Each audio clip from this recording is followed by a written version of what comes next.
સાહેબ, જ્યારે મુખ્ય પરીક્ષાની તૈયારી હોય ને, પરીક્ષા કોઈ પણ હોય, તમારી તો ટાટ એસ કે એચએસ જ હશે, પણ મુખ્ય પરીક્ષા કોઈ પણ હોય સાહેબ, મુખ્ય પરીક્ષા માટે માત્ર ને માત્ર જ્ઞાન એકેડમી અને મહેશ હાજુલિયા સરને જ યાદ કરવાના હોય. અને એમાંય જ્યારે ટાટની પરીક્ષા હોય સાહેબ, ત્યારે તો આમ સામાન્યપણે આનો કોઈ બીજો વિકલ્પ નથી. મુખ્ય પરીક્ષા એટલે મહેશ હાજુલિયા સર, આટલું ખાસ યાદ રાખજો.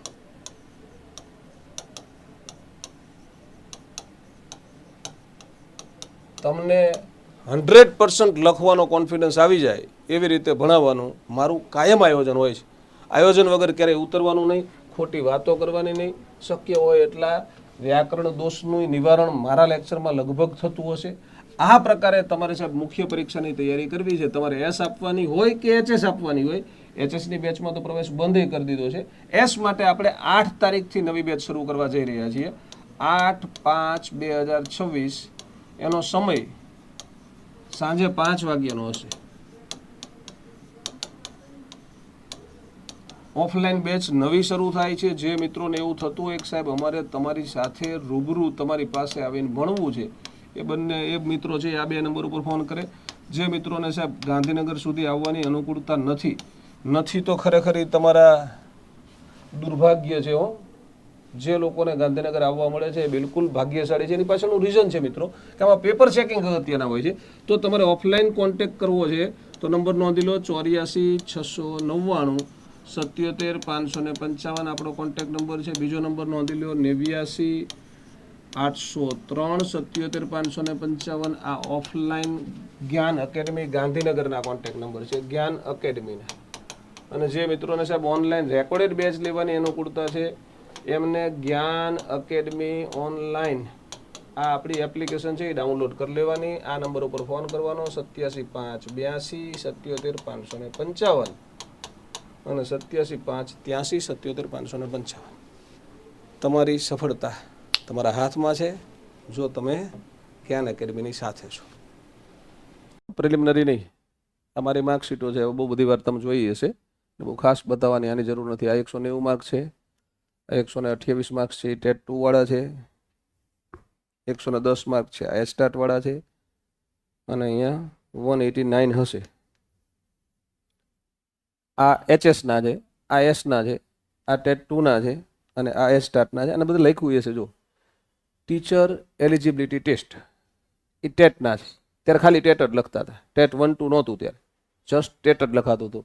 અહીંયા લખ્યું ટીચર્સ એપ્ટિટ્યૂડ ટેસ્ટ ટાટ, ત્યારે ખાલી ટાટ જ લખાતું હતું. હાયર સેકન્ડરી એવું બ્રેકેટમાં નહોતું લખાતું, પહેલી વાર લીધી ત્યારે. અહીંયા લખ્યું ટીચર્સ એપ્ટિટ્યૂડ ટેસ્ટ ટાટ. આ 2011, આ 2012ની છે.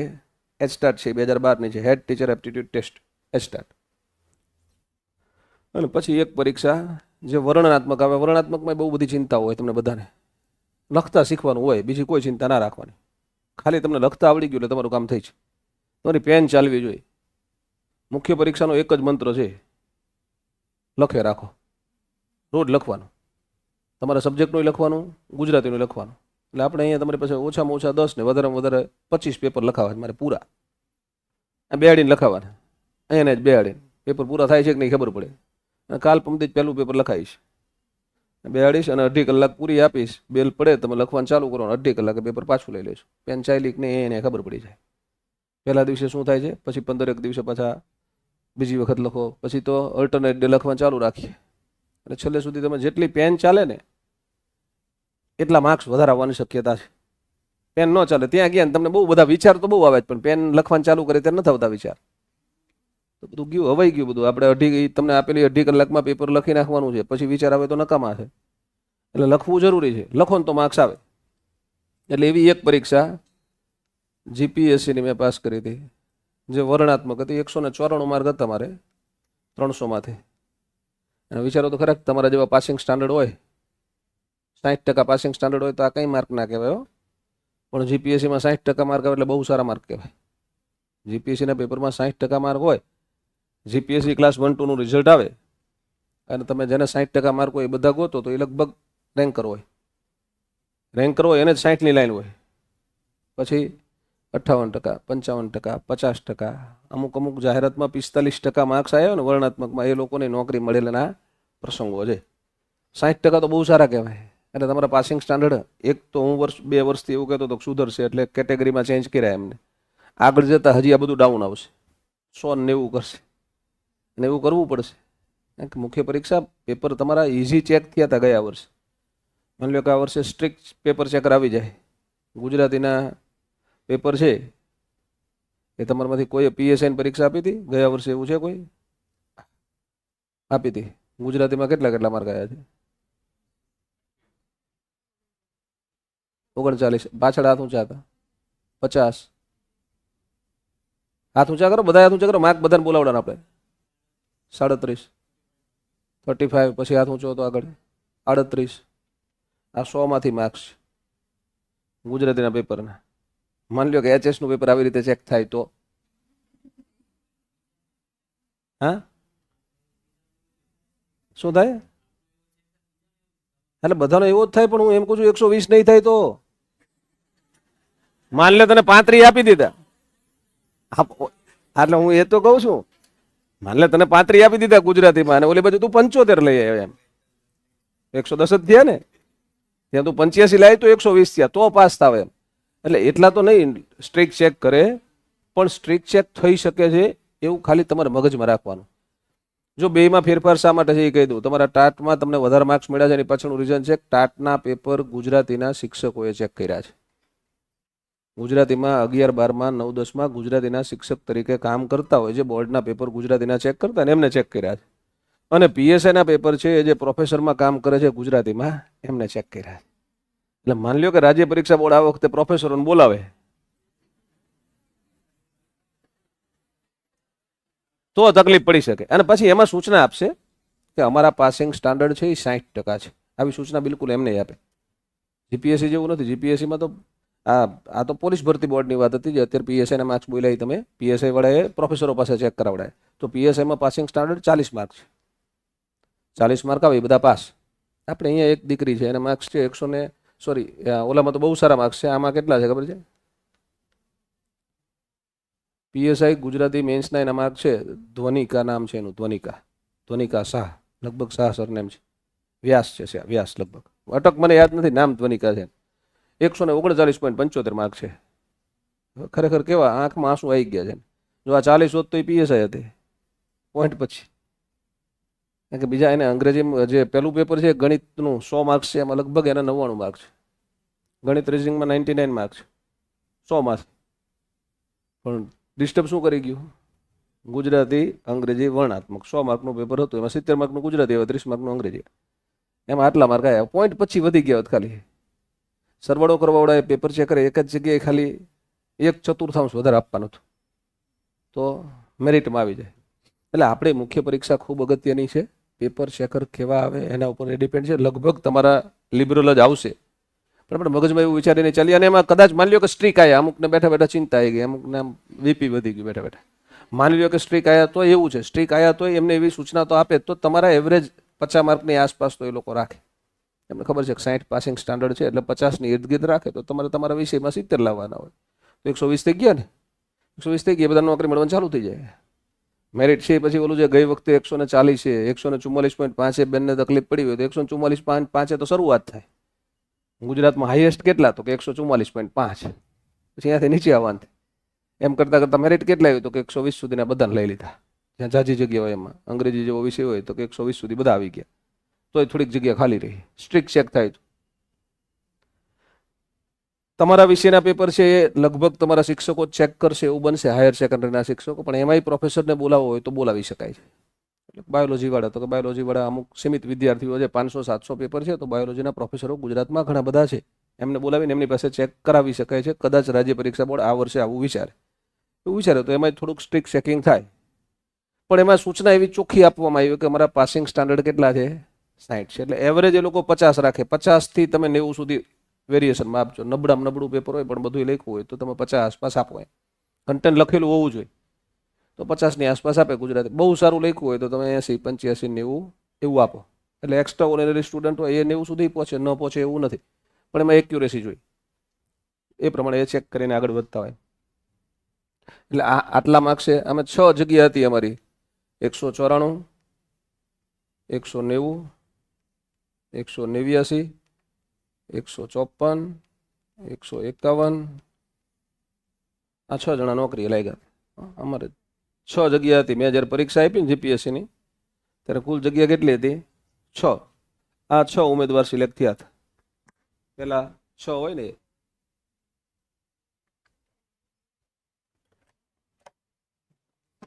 તમને એવું થાય 106 ભૂલ થઈને 106 જ હતા, પણ એમાં શું હતું? જો આ ઓપન કેટેગરીની જગ્યા હતી, આ ઓબીસી કેટેગરીની જગ્યા હતી, નીચે એસટી રિઝર્વેશન હતું. એટલે જેટલા એસટી ઉમેદવારોએ પરીક્ષા આપી એમાં જેના હાઈએસ્ટ માર્ક હોય એક જ જગ્યા હતી એટલે એને એકને લેવાના હોય.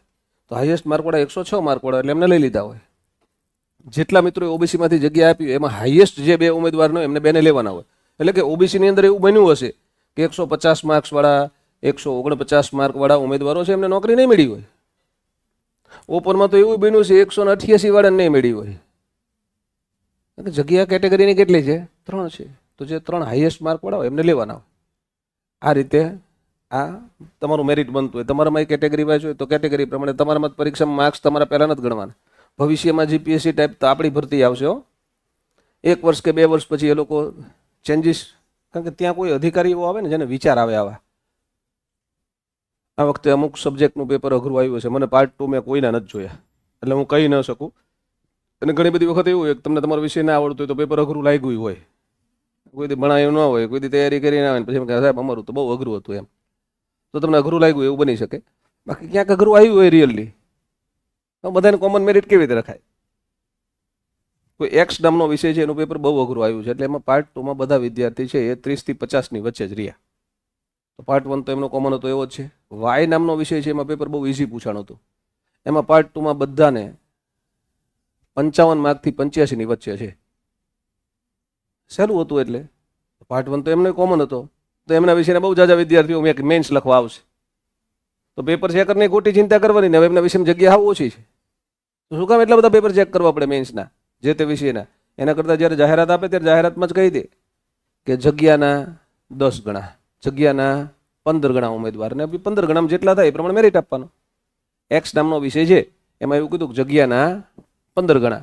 હવે એક્સ નામનો વિષય બહુ અઘરો હતો તેનું મેરિટ છે 60 અટકું, 55 અટકું. કેમ? તો કે બહુ અઘરું હતું પાર્ટ 2 એટલે.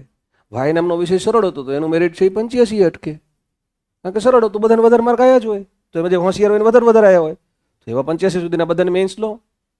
જગ્યા ગુણ્યા 10, જગ્યા ગુણ્યા 15, જેટલા રેન્કર હોય કેટેગરી વાઇઝ તમારે જગ્યા લેવાની છે તો કેટેગરી વાઇઝ જગ્યા આપી દો. કે એક્સ નામના વિષયની 70 જગ્યા છે તો આટલી ઓપનની, આટલી ઓબીસીની, આટલી ઈડબ્લ્યુએસની, આટલી એસસીની, આટલી એસટીની, ગુણ્યા 10 કરીને મેન્સ લઈ લો. તો પહેલેથી ખબર પડી જાય એમને. નહીંતર આ વખતે તો એવું થાય કે ભાઈ અમુક વિષયના બહુ બધા મેન્સ લખવા આવે, અમુક વિષયના બહુ ઓછા મેન્સ લખવા આવે.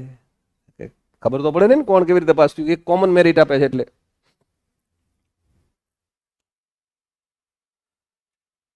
મુખ્ય પરીક્ષા પાસ કરવા શું કાળજી રાખો? પહેલી કાળજી, લખે રાખો. રોજ લખવાનું, પેન લઈને લખવા બેસી જવાનું. સાહેબ કંઈક તૈયાર કરતા હોય તો પેન લઈને જ લખવાનું, લખીને જ તૈયાર કરવાનું. એમને નહીં તૈયાર કરવાનું. વાંચવાનું બંધ હવેથી, આજથી વાંચવાનું બંધ, લખવાનું ચાલુ. રોજ લખવાનું, લાઇબ્રેરીમાં બેઠા બેઠા વાંચવાનું નહીં, લખવાનું. જેટલું લખશો એટલી પેન ત્યાં વધારે ચાલશે. અરે આનું તમને એમ લેટેસ્ટ તમારે લાઈવ ઉદાહરણ જોતું હોય તો નીચે મારી ઓફિસમાં હું બેઠો હોય છું ને ત્યાં, અથવા તો અહીંયા આજે ઉપરની લાઈન છે ને, હા એલ્યુમિનિયમ સેક્શનમાં, એમાં મારી ઓફિસમાં કા ઓફિસમાં મેં એક બેચ કરી હતી ડીવાયએસઓ મેન્સની. એ 15માંથી 8 જણા ડીવાયએસઓ બન્યા હતા. 15 જણાની જ બેચ. ત્યારે હું ફેકલ્ટી હતો, આપણી સંસ્થા ચાલુ નહોતી, હું બીજા બધા ભણાવવા જતો હતો. મારી પાસે મને યાદ છે હાર્દિક દેસાઈ કરીને એક સ્ટુડન્ટ હતો, એ મને મળવા આવ્યો. સાહેબ મારે તમારી પાસે જ મેન્સ ભણવી છે. એ આગળના વર્ષે 2015માં આ બેચ કરી હતી મેં, 2015માં કરી હતી. 2014માં મારી પાસે કોઈ એક સંસ્થામાં હું ફેકલ્ટી તરીકે ભણાવવા જતો હતો, ત્યાં મારી પાસે ઇંગ્લિશ ડિસ્ક્રિપ્ટિવ ભણેલો. એ કે સાહેબ મારે તમારી પાસે મેન્સ ભણવી છે. એટલે પણ હું તને એકલાને ભણાવું બેટા તને તકલીફ પડે ને મને તકલીફ પડે, હું તારી પાસેથી ચાર્જ કેવી રીતે લઉં? હું મુખ્ય પરીક્ષા ભણાવવા ત્યારે જ હતો ને ત્યારે મને 5,000 રૂપિયાથી 7,000 રૂપિયા એક લેક્ચર આપતા હતો. ક્યારે? 2015માં. કારણ કે જીપીએસસીમાં ગુજરાતી વર્ણનાત્મક ભણાવવું હોય ને તો લગભગ ભણાવવાળા ઘણા બધા હતા, પણ એ બધા આખો આમ નિબંધ છે ને પૂરેપૂરો ટાઈપ કરીને લઈને આવે ને પછી લીટા દોરે જાય એમ, તેમાં મજા ના આવે. અથવા તો છોકરાને પ્રિન્ટેડ, ત્યારે તો આવી લીટા પડે એવી વ્યવસ્થા નથી ને, છોકરાને પ્રિન્ટેડ કોપી આપી દે હાથમાં બધાને, પછી સાહેબના હાથમાં કોપી હોય એમાંથી સમજાય. અહીંયા આમ લખશું, અહીંયા આમ લખશું, પણ એમાં લખ્યું ના કહેવાય. મને ગમે ત્યાં ડેમો માટે બોલાવે એટલે હું ડેમો માટે જઉં. છોકરાને પૂછે, મને પૂછે કે સાહેબ શું ભણાવશે? હું તો જે સ્ટુડન્ટ કંઈ ભણાવીશ. એટલે કે પણ બહુ બધા મુદ્દા છે વર્ણનાત્મકમાં. મેં તો એમને જે ભણવું એ ભણાવીશ. ક્લાસરૂમમાં જઈને પૂછીશું. એમ કે ચર્ચાપત્ર લખવું છે, ચર્ચાપત્ર લખાઈશ. પત્ર લખવો છે, પત્ર લખાઈશ. એવું નહીં પાછું હું જે મગજમાં પત્ર ડિઝાઇન કરીને આવ્યો. છોકરા એમ કે આ પત્ર લખાવો એટલે એ લખાવીશ. આ નિબંધ લખાવો તો એ લખાવીશ. અંગ્રેજીમાં લખાવીશ ને ગુજરાતીમાં લખાવીશ. એટલે બધી સંસ્થાવાળા મને બોલાવતા. એમને 2 વિષયનું કામ પૂરું થઈ જાય. અને મુખ્ય પરીક્ષામાં ભણાવવું થોડુંક અઘરું હોય એટલે પેમેન્ટ એ પ્રમાણે આપે. મોટો ક્લાસ હોય તો 7,000 રૂપિયા આપે. એવરેજ ક્લાસ હોય તો 5,000 રૂપિયા 2 કલાકના આપે. એટલે હું બધે ભણાવતો. દરેક સંસ્થામાં મુખ્ય પરીક્ષા ભણાવવા માટે હું જતો. તો આ ભાઈ મારી પાસે આગળ ક્યાંક ભણ્યો હતો એટલે મને કહે છે મારે તમારી પાસે મેન્સ ભણવી છે. એટલે એક કામ કરતો તો થોડીક તારી ટીમ બનાવી. 5-10 વિદ્યાર્થીઓ હોય ને તો મને તમે તારા લેક્ચરના જ આપજો. માની લો હું તમને 25 લેક્ચર લઉં કે 50 લેક્ચર લઉં તો હું બીજે ભણાવવા જતો હોય તો મને 50 લેક્ચરના 2.5 લાખ રૂપિયા મળતા હોય તો મને તમે બધા ભેગા થઈને 2.5 લાખ રૂપિયા કરી દેજો. તમે 10 જણા થાવ, 15 જણા થાવ, 20 જણા થાવ. એટલે પછી એને ગ્રુપ કરવાનું શરૂ કર્યું. 15 સરકારી નોકરી કરતા. એક ભાઈ જે મેં તમને હાર્દિક કીધું ને એ હાઈકોર્ટની અંદર નોકરી મૂકીને આવ્યો હતો. એને હાઈકોર્ટમાં નોકરી ચાલુ હતી. ઘરે કીધું નહોતું મેં રાજીનામું મૂક્યું છે. જોશી ઓળખે છે એને ઘરે નહોતું કીધું કે મેં રાજીનામું મૂક્યું છે, પણ મને એને કીધું હતું કે સાહેબ રાજીનામું મૂકી દીધું છે અને હવે આ અઘરો પ્રશ્ન થઈ ગયો છે, એમ પ્રતિષ્ઠાનો પ્રશ્ન છે, પાસ નહીં થયું તો તકલીફ છે એમ. એટલે ગમે એમ. અને પાછો હોશિયાર હતો કારણ કે આગળ એનું પરફોર્મન્સ તો સારું જ હતું, પણ એ ડિવાઇસમાં પાસ નહોતો. એટલે કે આ વખતે મારે ગંભીરપણે ગઈ વખતે મારે નોકરી ચાલુ હતી ને તૈયારી નહોતી થઈ એટલે આ વખતે નોકરી મૂકી દીધી છે. સરકારી નોકરી હતી. હાઈકોર્ટની અંદર સરકારી નોકરી હતી, એ મૂકીને આવ્યો હતી. પછી એને આખી 15 જણાની ટીમ બનાવી. એના સિવાય 14 સરકારી નોકરી કરતા હતા. ગવર્મેન્ટ જોબમાં હતા 14. 15 ને ભણાવતો હું. મારા સમય આવવાનો. હું એમ કહું કે આજ સવારે આવવાનું હું ફ્રી છું એટલે સવારે આવે, આજ બપોરે આવવાનું હું ફ્રી છું તો બપોરે આવવાનું. એક ક્લાસ અમે રાખી લીધો તો 15 જણા બેસે એવડો. પહેલે દિવસે ડેમો લીધો, બીજે દિવસે ડેમો લીધો ને એટલે ક્લાસમાં 22 જણા આવીને ઊભા રહી ગયા. હવે ખુરશી 15 હતી.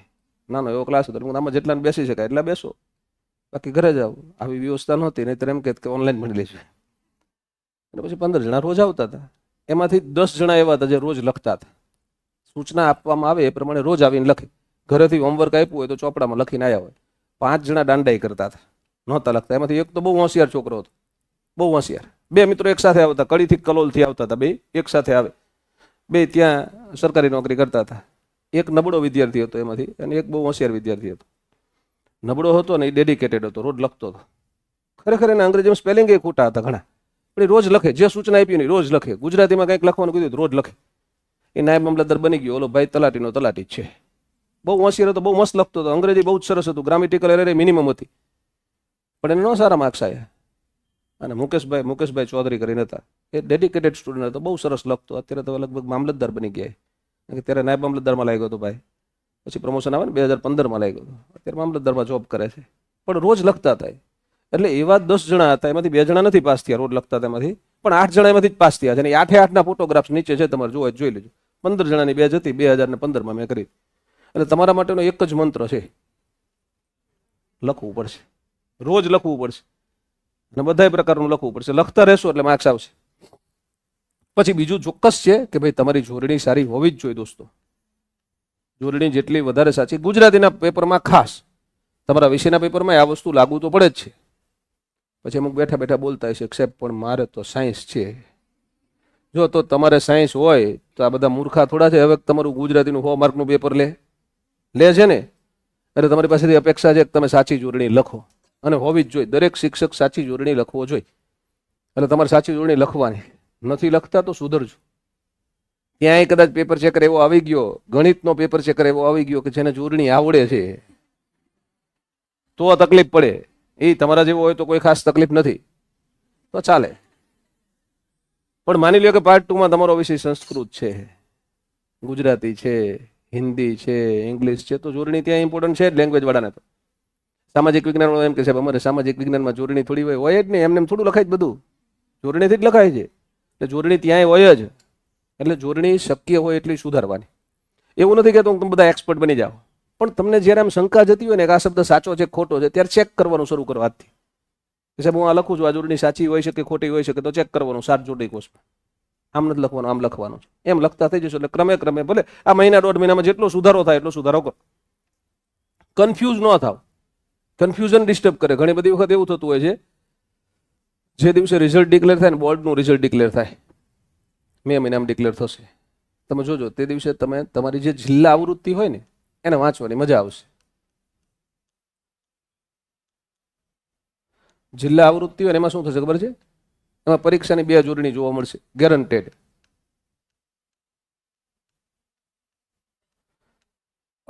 પેપરમાં અડધી જગ્યાએ આમ પરીક્ષા લખ્યું છે, અડધી જગ્યાએ આમ પરીક્ષા લખ્યું છે. એક જ પેપર છે. પાછું દરેક પેપરની અંદર એક ન્યૂઝપેપર કહું છું, પેપર એટલે એક જ ન્યૂઝપેપર છે. તો દરેક પેપરની અંદર એક એડિટર હોય ને, એને આ બધું ચેક કરવાનું હોય. પણ હવે કોઈ ચેક નથી કરતું. આ બેને એક ન્યૂઝ મોકલા, આ ભાઈએ એક ન્યૂઝ મોકલા, આ ભાઈના 3જા ન્યૂઝ છે, ઓલા બેનના 4થા ન્યૂઝ છે, આ બેનના 5મા ન્યૂઝ છે. એમને ટાઈપ કરીને જ મોકલા હોય વર્ડમાં, એટલે સીધા ગોઠવી દેવાના હોય. એ કોને આપી દે? ટાઈપિસ્ટને આપી દે, ગોઠવી દે. બેને રસોઈ લખ્યું, આમને દીર્ઘઈ લખ્યું, આને રસોઈ લખ્યું, આને દીર્ઘઈ લખ્યું, આને રસોઈ લખ્યું. એટલે ન્યૂઝપેપરમાં 3 રસોઈ ને 2 દીર્ઘઈ. પરીક્ષા સાચી ગઈ. તો આપણા પેપરમાં એવું ન થવું છે. તમારા આખા પેપરમાં તમે કદાચ રસોઈ લખી કાંઈ વાંધો નહીં, પણ બધે રસોઈ રાખજો. એમ પરીક્ષા દીર્ઘઈ જ આવે, પણ તમે માની લો કે એક વખત રસોઈ લખી નાખ્યું, હવે ફરજિયાત તમે લખ્યું, એક જગ્યાએ તમે ફરજિયાત આવું લખ્યું સાહેબ, પછી ઈ જ પેપરમાં પાછું તમે એક વખત ફરજિયાત આમે લખ્યું, તો તમારા માઇન્ડ ડબલ માઇન્ડ છે. એમ સિક્યોર થઈ જજો જે લખો એ એકમાં. અને શક્ય હોય જ્યાં જ્યાં તમને એમ લાગે શંકા છે ત્યાં ત્યાં જોડણી સુધારવાનો પ્રયત્ન કરજો. બહુ બધા શબ્દો એવા છે, દાખલા કે જો દરમિયાન 2 રીતે લખો છો ને તમે, પણ એમાંથી સૌથી સાચું દરમિયાન દોસ્તો આ જ છે. હા, જો કે પરીક્ષા તમારે પાઠ્યપુસ્તક મંડળ દરમિયાન આને સાચું જ ગણે છે, પણ આ દરમિયાન સાચું નથી. આ જ દરમિયાન તમે 60 જોડી કોષમાં જાઓ તો આ જ સાચું છે. તો આપણે આની જ આદત પાડવાની. હા, પેલું ખાતરી કરીને લખવું એવું કહીએ ને આપણે, એ ખાતરી આમ જ લખાય. મોટા ભાગના ખાતરી આ જ હોય, પણ એ ખાતરી સાચું નથી. એવા બહુ બધા શબ્દો છે. એટલે તમને જ્યાં શંકા જાય, કારણ કે ક્યાંક તમે આવું ખાતરી વાંચી જાય લખતા નથી આવડતું, એમ એને જ આવડે, આપણે નથી આવડતું. આવું લખ્યું એ સાચું છે, આમ ખાતરી ના લખાય, આમ જ લખાય. એટલે ઘણા બધા શબ્દો એવા હશે જ્યાં તમને શંકા જાય. હું તમને આવું એટલા માટે કહું છું કે તમે આવું ખાતરી વાંચ્યું એટલે તમને હસવું આવ્યું, તમને એવું થયું કે ખોટું છે, તો ત્યારે ચેક કરવાનું. એ સાચું હોય તો આપણું મગજ ત્યારે સ્વીકારી લે ને કે આ સાચું છે. એટલે આપણા માઇન્ડમાં એક નવો શબ્દ આવી ગયો, ખાતરી આમ લખવાનું છે. પછી તમે ભૂલ નહીં કરો. તમે જાતે ચેક કરશો ને તો ભૂલ નહીં કરો. એટલે જાતે ચેક કરવાનું, બરાબર. એટલે જોડણી અગત્યની બિલકુલ છે. પછી જોડણી સિવાય તમે તમારા પેપરમાં જગ્યાઓ કેમ છોડો છો, સ્પેસ મેનેજમેન્ટ કેમ કરો છો, એ બિલકુલ અગત્યનું છે. આપણે થોડાક ઉદાહરણ જોઈએ, પછી થોડાક સેમ્પલ જોઈએ. પેપર લખવાની સ્ટાઇલ હોય, પેપર સ્ટાઇલ નહીં, પેપર લખવાની સ્ટાઇલ. હો,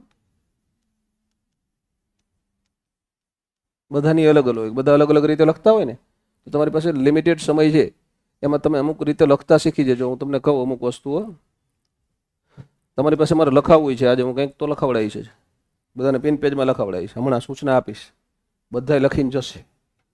એટલે કેવું લખો છો, એક જ વિષય બધાને લખવા આપીએ. તમને પેપર આવું ગઈ વખતે પેપર આપ્યું હતું, કેવું આપ્યું હતું? લીટીવાળું આપ્યું હતું.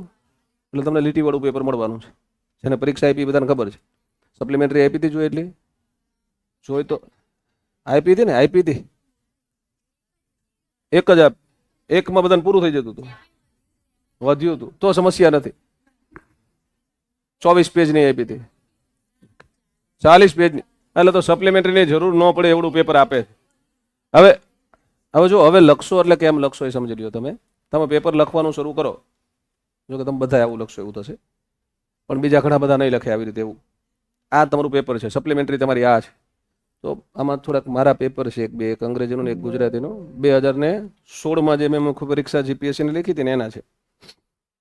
તો મારી એવી આદત હતી, આ ગુજરાતીનું પેપર છે, 11/9/2016ના રોજ આ પરીક્ષા લખી હતી. હું મુખ્ય પરીક્ષા પાસ થઈ ગયો હતો, ઇન્ટરવ્યૂ પાસ નહોતો થયો. એને પછી ઇન્ટરવ્યૂ આવે, ઇન્ટરવ્યૂ આપ્યું. ઇન્ટરવ્યૂ પછી જે ક્વોલિફાઈડ લિસ્ટ આવે ને એમાં નામ નહોતું આવ્યું. નહીંતર એ કદાચ ભણાવતો ન એવું થાય એમ, તો ક્યાંક બીજે નોકરી મળી ગઈ હોત ને. જો હું જે તમને કહેવા માંગુ છું ને મારે તમને આ બતાવવું છે. આ તો પ્રિન્ટેડ પેપર આવતું, જીપીએસસીનું પેપર છે ને એ પ્રિન્ટેડ આવે.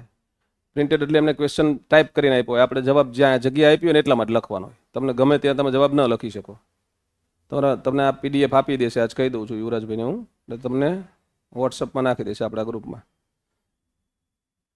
અહીંથી ઉત્તરો લખવાનું શરૂ કરો. આવું પેપરમાં સાહેબ આન્સર પેપરમાં લખેલું હોય. તમારા આન્સર પેપરમાં કંઈ લખેલું નહોતું, પ્રશ્નપત્ર અલગ હતો, જવાબ પેપર અલગ હતું.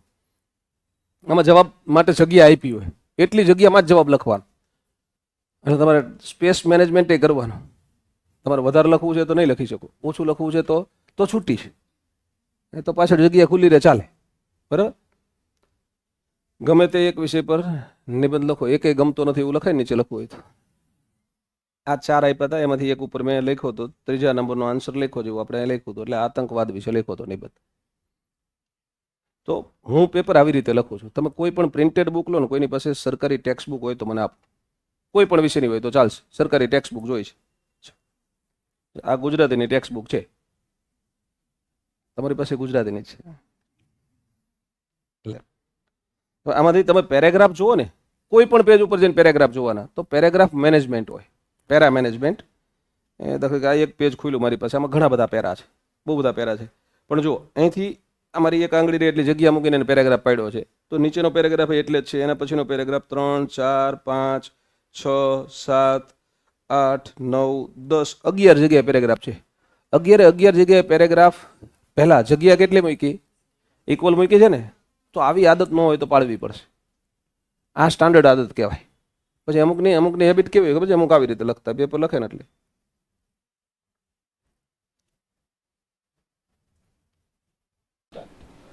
સાહેબ જ્યારે મુખ્ય પરીક્ષાની તૈયારી હોય ને, પરીક્ષા કોઈ પણ હોય, તમારી તો ટાટ એસ કે એચએસ જ હશે, પણ મુખ્ય પરીક્ષા કોઈ પણ હોય સાહેબ, મુખ્ય પરીક્ષા માટે માત્ર ને માત્ર જ્ઞાન એકેડમી અને મહેશ હાજુલિયા સરને યાદ કરવાના હોય. અને એમાંય જ્યારે ટાટની પરીક્ષા હોય સાહેબ, ત્યારે તો આમ સામાન્યપણે આનો કોઈ બીજો વિકલ્પ નથી. મુખ્ય પરીક્ષા એટલે મહેશ હાજુલિયા સર, આટલું ખાસ યાદ રાખજો.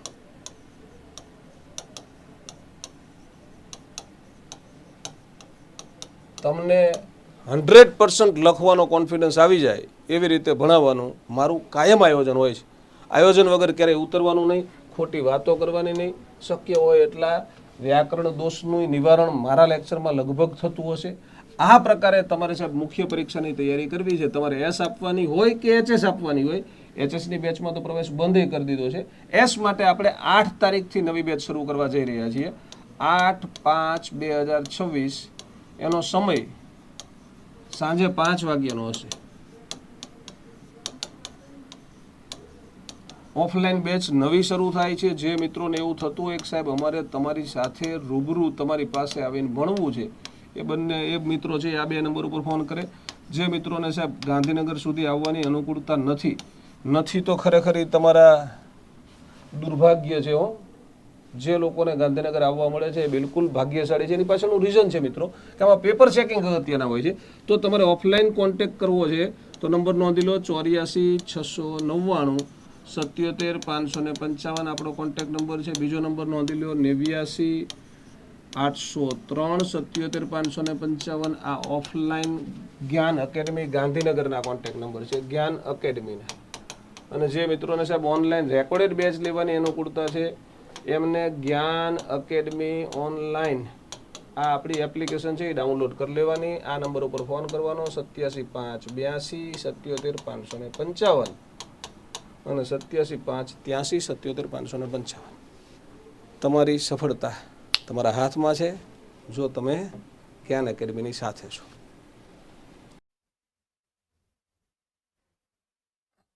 અહીંથી પેરેગ્રાફ પાડ્યો.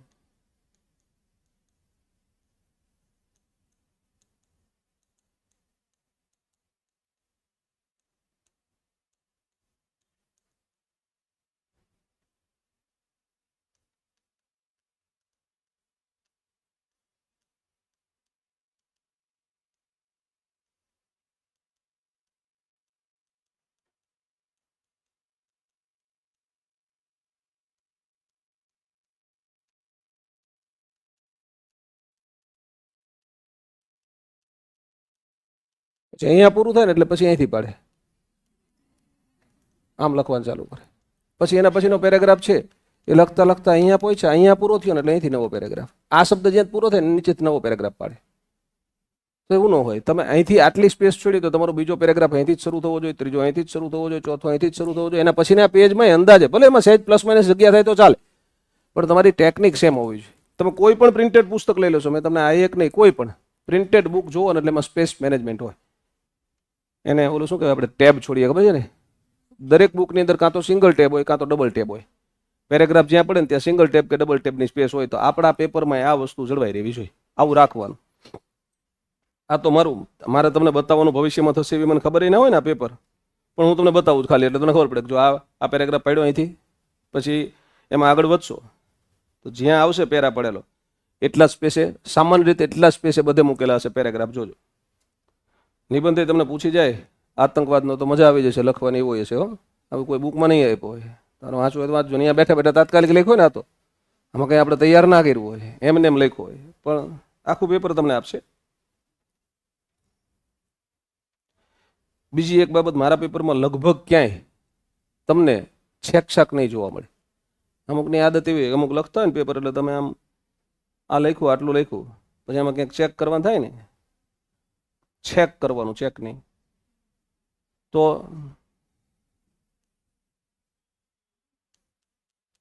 આવી આદત હોય ઘણાને આવી આદત હોય એમ.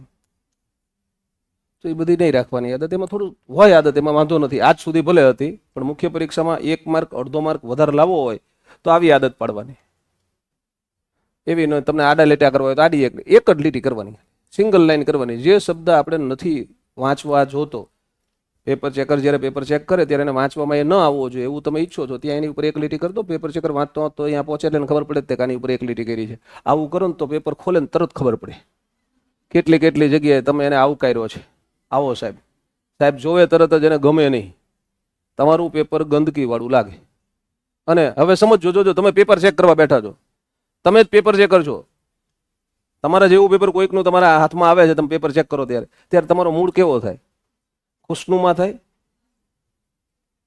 કે ખીચ ચડે? આપણને આવા નવા ક્યાંથી આવી જતા છે એવું લાગે ને આપણને, ખીચ ચડે તમને પેપર ચેક. તમને ઇન શોર્ટ કંઈ ન થાય તો સારી ફિલિંગ ના આવે. તમને ક્યારેય એવું નહીં થાય કે આને અડધો માર્ક વધારે દઈ દઉં, કાપવાની બિલકુલ ઈચ્છા થાય આવું પેપર જોવો એટલે એવી આદત હોય તો એ આદત સુધારવાની, માર્ક્સ કપાવવાની શક્યતા છે આવી આદત હોય તો. એટલે આપણે આદત, હજી તમારી પાસે આટલો ટાઈમ છે, આટલા ટાઈમમાં અપડેટ કરો. કેન્સલ કરવાનો અત્યારે યાદ કરવાનો નહીં, લીટી કરવાની છે, એક જ લીટી કરવાની છે. એટલે ઓટોમેટિકલી આ મહિનામાં તમે વારંવાર લખ કરશો ને એટલે આદત ડેવલપ થઈ છે, તો એનો લાભ થાય.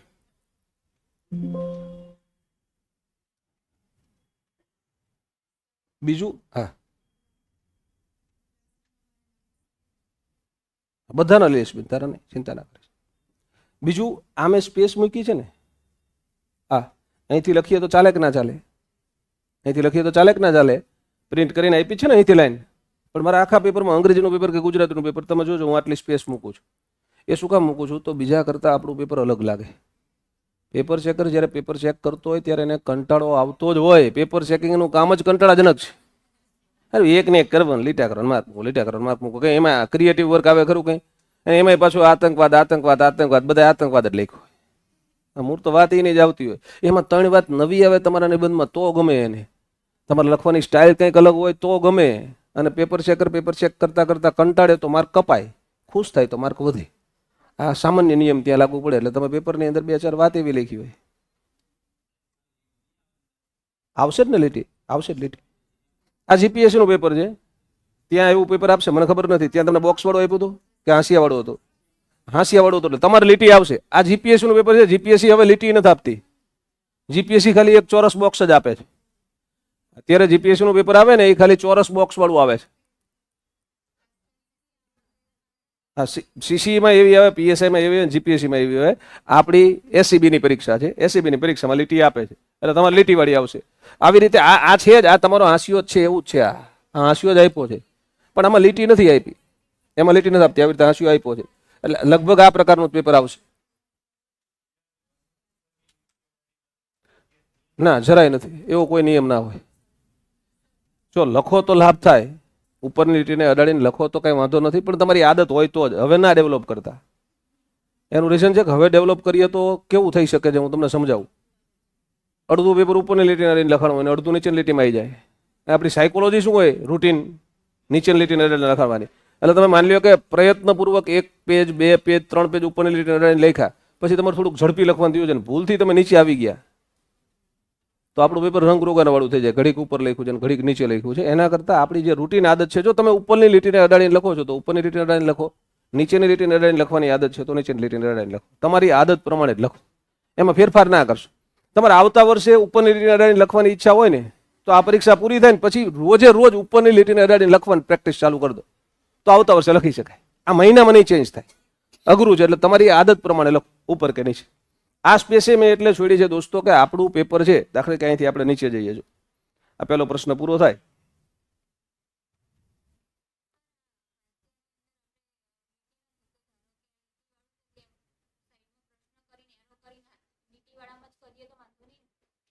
હાંસીઓ પડાય નહીં, આપણે શું કામ પાડવો પડે બેન? હા હા બેન, હું એ જ કહું છું. આ સ્પેસ, આ જે સ્પેસ મેનેજમેન્ટ કહું છું ને તમને, આટલી જગ્યા મેં શું કામ છોડી છે? જો આ તમારા પેપર પ્રશ્ન છે એ અલગ પડે છે. આમ પેપર ચેકર જ્યારે પેપર ચેક કરે ત્યારે એને દેખાય કે આ પ્રશ્ન છે, પછી આપણો જવાબ શરૂ થયો. હવે જવાબમાં જો કોઈ અગત્યના મુદ્દા લખવાના થયા તો એ મુદ્દો આપણે આગળ અડાડીને લખશું. માની લો તમે 4 માર્કનો પ્રશ્ન લખો છો તમારા વિષયનો, 2 માર્કનો પ્રશ્ન લખો છો, જે મુદ્દાસર છે, પોઈન્ટ પાડવા છે તમારે, તો એ પોઈન્ટ અહીંથી લખવાનો. પોઈન્ટ અહીંથી લખો, પછી પાછો પેરેગ્રાફ પડીને આમ જ લખવાનો, પાછું બીજો પોઈન્ટ અહીંથી લખો, એટલે પેપર ચેકરને શું દેખાય? પોઈન્ટ. પોઈન્ટ એટલે સીધા માર્ક્સ આપવા ગમે એને. તમારું પેપર છે બીજા કરતાં કેવું લાગે? અલગ લાગે. એટલે આવું કરવાનું. આનાથી વિશેષ લાભ એ થાય કે તમારા અહીંયા તો બધા ડિસ્ક્રિપ્ટિવ જ છે, એટલે સીધા સીધા જ પ્રશ્નો છે. પણ સ્પેસ મેં બધે આવી રીતે છોડી છે, એટલે આનો બેનિફિટ તમને આ થાય. બીજું વિશેષ બીજું શું ધ્યાન રાખશો તમે? બહુ બધા પ્રશ્નો છે, તમે પછી નજર કરજો. ખાલી મારે તમને સ્ટાઇલ બતાવી હતી.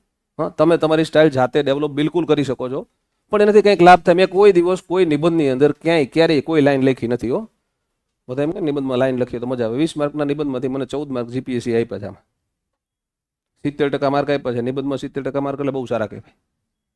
100 માર્કનું અંગ્રેજીનું પેપર છે, એમાં મારા 66 માર્ક છે. મને સંતોષ નહોતો ત્યારે, મને 70 ઉપર આવવા જ જોઈએ એવો મને બિલકુલ કોન્ફિડન્સ હતો, પણ 66 ત્યારે લગભગ હાઈએસ્ટ હતા. 66 માર્ક વાળું, 100માંથી 66 વાળું અંગ્રેજીનું પેપર 2016 વાળું કોઈનું છે નહીં. 66 હતા. મને એમાં નિબંધમાં જ અસંતોષ હતો. નિબંધમાં મને એમાં 12 માર્ક આપ્યા હતા 20માંથી. મને સંતોષ નહોતો, કારણ કે ગ્રામેટિકલ એરર ક્યાંય ના હોય એવી રીતે આપણે લખાણ લખ્યું હોય, અને કન્ટેને મેક્સિમમ અલગ અલગ પ્રકારની માહિતી આવે એવું લખ્યું હોય. પણ એ બધા પેપર ચેકરના મૂળ ઉપર હોય, એટલે એમાં આપણે બીજું કંઈ ના કરી શકીએ. પણ છતાંય 66 અંગ્રેજીમાં હતા. પણ તમારે સ્પેસ મેનેજમેન્ટ મેં તમને અહીંયા બતાવ્યું. તમે તમારી કંઈક નવી સ્ટાઇલ ડેવલપ કરી શકો છો, કે આપણા લખવાની સ્ટાઇલ એવી છે કે પેપર ચેકરને ગમે, અને એવું આખો મહિનો એવી રીતે જ લખવાનું છે. આજથી જ આપણે લખવાની શરૂઆત કરીએ તો તમે ઘરે જઈને ફૂલ સ્કેપ બનાવો છો, ફૂલ સ્કેપમાં આદત જ એવી ડેવલપ કરવાની. અને આ તમારા હાથમાં ક્વેશ્ચન પેપર, આન્સર પેપર આવે ત્યાં પછી અમે સ્પેસ રહીને ત્યારે તો હું મારી રીતે લખતો હતો, પણ હવે મારે તમને ભણાવવાનું થાય ને એટલે મેં વિદ્યાર્થીઓનું આવી રીતે શીખવું છું. આખું પેપર છે ને એને એકવાર આવી રીતે બેન્ડ કરી દેવાનું. તમારે જેટલી જગ્યા મૂકવી છે ને ત્યાંથી બેન્ડ કરી દેવાનું, વાળી દેવાનું. આટલું આ લીટી પાડીએ આપણે, તમારે પોઈન્ટ પાડવાની. પછી આમ, હા, પછી આને પાછું વાળી દેવાનું, એટલે લીટી પડી ગઈ આખા પેપરમાં એક જગ્યાએ. જ્યારે જ્યારે આ બાજુનું પેજ ખુલશે ત્યારે તમને ખબર પડી ગઈ તમારે પાછું પેરેગ્રાફ તમે અહીંથી પાડ્યો, પાછું અહીંથી વળવાનું છે. પછી હવે પેજ પાછળ ખોલો એટલે પાછળ એક બીજી લાઈન આવે, એટલે પાછળની બાજુ આપણે પેપર વાળવું પડશે. અહીંયા હાંસ્યું આવે ને એટલે તમારે એના માટે પેપરને એક વખત પાછું ત્યાંય વાળવાનું, આખું બેન્ડ કરી દેવાનું પેપર, પાછું અનબેન્ડ કરી દેવાનું, એટલે પાછળના પેજ માટે થઈ જાય ને સ્પેસિંગ. તો તમે પેપર લખો ત્યારે તમને ખબર પડે કે આપણે પાછું ક્યાંથી વળવાનું છે. આ લાઈન થઈ જ ગઈ, દોરી નથી છતાંય લાઈન થઈ ગઈ. હા, એટલે પછી તમારું પેપર છે એ બીજા કરતાં ડેફિનેટલી અલગ પડે. અલગ પડે તો નુકસાન કોઈ દિવસ ના જાય. પેપર ચેકર ખુશ થાય તો અડધો માર્ક વધારે આપે, નફો થાય. પેજીસમાં નિબંધ ન લખવાનો હોય, તમારે નિબંધ શબ્દોમાં લખવાનો. તમને સૂચના આપી છે 250 થી 300 શબ્દ, તો તમે 300 350 શબ્દોની મર્યાદામાં નિબંધ લખો તો સારો કહેવાય. હવે બેન એ છે ને હેન્ડરાઇટિંગ ઉપર ડિપેન્ડ છે. માની લો કે તમારા હેન્ડરાઇટિંગ નાના છે, દાખલા કે આ મારું પેપર છે બરાબર, આમાં હું મારા હેન્ડરાઇટિંગની વાત કરું તમને તો મારે એક લાઈનમાં 1 2 3 4 5 6 શબ્દ લખાય છે. 6 લખાણા તો આપણે 6 પ્રમાણે મારે 300 શબ્દ લખવા છે, એટલે 50 લાઈન થઈ.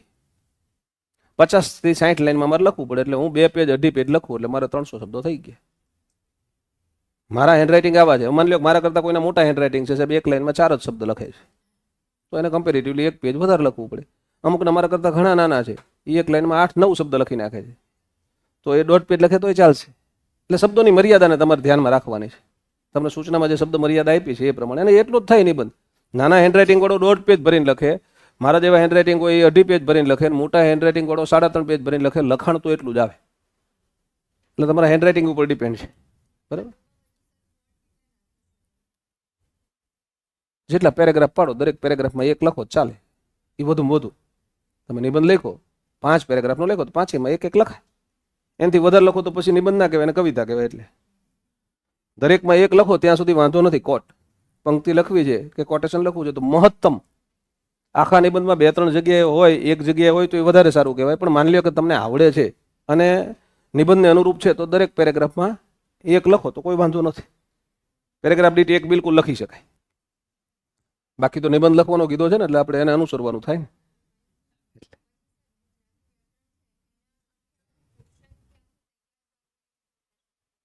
બેન તે પ્રિલિમમાં ગુજરાતી વ્યાકરણ તૈયાર કર્યું હતું? હા હે ને, તો એ મોટું મોટું ક્યાંથી કર્યું હતું? બરોબર છે, ખાલી લેક્ચર જોયા છે તો ઓકે. તો પણ સીસી વખતે ગુજરાતી વ્યાકરણ તૈયાર કર્યું હતું તે શેમાંથી કર્યું હતું? ભાષા વિવેક તો વર્ણનાત્મક માટે છે. ગુજરાતી વ્યાકરણ તમારે જોવું હોય તો તમે જે બુકમાંથી અત્યાર સુધી તૈયાર કર્યું હોય ને એ જ બુકમાંથી તૈયાર કરવા. એમાંથી તૈયાર કરવા. તમે જે બુકમાંથી ગુજરાતી વ્યાકરણની અત્યાર સુધી વ્યાકરણ તૈયાર કર્યું પ્રિલિમ માટે એ જ વાંચવાની ફરજ. 6 મુદ્દા છે તમારા, કંઈ નવા નથી, વધારે નથી, એટલા જ વાંચવાના છે. એના સિવાય નવું નથી વાંચવાનું. વોકેબ જેટલું થાય એટલું કરવાનું. 4 પોઈન્ટ વોકેબના છે. એક જોડણી, એક રૂઢિપ્રયોગ, એક કહેવત, એક શબ્દ સમૂહને બદલે એક શબ્દ. 6 પોઈન્ટ એ વ્યાકરણ કહેવાય બેન. હું શબ્દ સમૂહ, હું તમને એવું બોલ્યો કે વોકેબના, વોકેબમાં 4 આવે. આ તમારે તૈયાર કરવાના હોય, આ ભણવાના ના હોય. મેં તમને 4 પોઈન્ટ કીધા છે. જોડણી, રૂઢિપ્રયોગ, કહેવત, શબ્દ સમૂહને બદલે એક શબ્દ. એ ક્યાંય ભણવાની જરૂર જ ના હોય, વાંચવાના જ હોય. ના આવડે એટલે અલગ તારવી લેવાના, પેનથી લખી લેવાના, યાદ કરી લેવાના. બાકીના 6 પોઈન્ટ ભણવાના છે વ્યાકરણના. સમાસ છે, અલંકાર છે, સંધિ છે, છંદ છે, વાક્યના પ્રકારો છે અને વાક્ય શુદ્ધિ, શબ્દ શુદ્ધિ છે. આ 6 પોઈન્ટ તમારે ભણવાના છે. 6 ને 4 10 પોઈન્ટ આવવાના વ્યાકરણમાં. એનાથી ઉપર કંઈ છે નહીં. તો 4 તો ભણવાનું નથી. વ્યાકરણમાં 6 પોઈન્ટ તૈયાર કરવાના. 6 પોઈન્ટમાં સમાસ, અલંકાર, છંદ, વાક્ય પ્રકાર, સંધિ. આ તો તમે વર્ષોથી ભણો જ છો બધી પરીક્ષામાં, એટલે એને રિવાઇઝ જ કરવાના છે. એક વાક્ય સુધી વાળું હમણાં નવું આવ્યું છે. હમણાં એટલે છેલ્લા 2-3 વર્ષથી આવું બધું પૂછે છે. પહેલા નહોતા પૂછતા. તો એ તમને વ્યાકરણ બીજું બધું આવડતું હોય તો આવડે છે, ના આવડતું હોય તો ના આવડે ને. એ તમારે વાંચવું હોય તો એમાં તમને ભાષા વિવેક મદદ કરશે. હું ભાષા વિવેકની PDF તમને આપીશ. ભાષા વિવેકે તમારે બધાય મિત્રોએ એક વખત તો ફરજિયાત વાંચવાની છે. મુખ્ય પરીક્ષા લખવી છે તો ભાષા વિવેક વાંચવી જોઈએ, આવું હું માનું છું. બહુ બધા ફેકલ્ટી મિત્રો એવા હોય છે કે જેને પ્રિલિમ પરીક્ષા પાસ ફટકે થઈ જતી હોય જીપીએસસીમાં. એવા ગાંધીનગરમાં લગભગ 15 ફેકલ્ટી હું બતાવું કે જીપીએસસીની કે યુપીએસસીની કોઈ પણ પ્રિલિમ આવે એ સાહેબ પાસ જ હોય. અને એ 15માંથી 10 એવા છે કે એ મેન્સમાં ફેલ જ હોય. 15માંથી 10, 5 એવા છે પ્રાસંગિક ક્યારેક પાસ થઈને ઇન્ટરવ્યુ આપે છે. પણ 10 તો એવા જ છે કોઈ દી મેન્સ પાસ જ નથી થતા. પ્રિલિમ પાસ, મેન્સ કોઈ દિવસ પાસ નહીં. શું કામ? તો હેન્ડરાઇટિંગ સારા નથી, ગુજરાતી લખતા નથી આવડતું, એટલે જીકે લખતા ના આવડે. તો ડિસ્ક્રિપ્ટિવ પેપરના આધારે જ પાસ થવાય. એટલે એ લોકોને પાસ થવામાં તકલીફ પડે છે. હેન્ડરાઇટિંગ જરાય સારા નથી. એનું વાંચતા નથી આવડતું. એને લખેલું એ વાંચવા બેવે તો મેર નથી આવતું શું લખ્યું છે એમ. તો હેન્ડરાઇટિંગ સુધારવા પડે, લખતા શીખવું પડે. અને લખતા શીખવા માટે ભાષા વિવેક પુસ્તકનું નામ જ એવું છે, ભાષાનો વિવેક રાખતા શીખવાનો. એમ કઈ રીતે ભાષા વપરાય.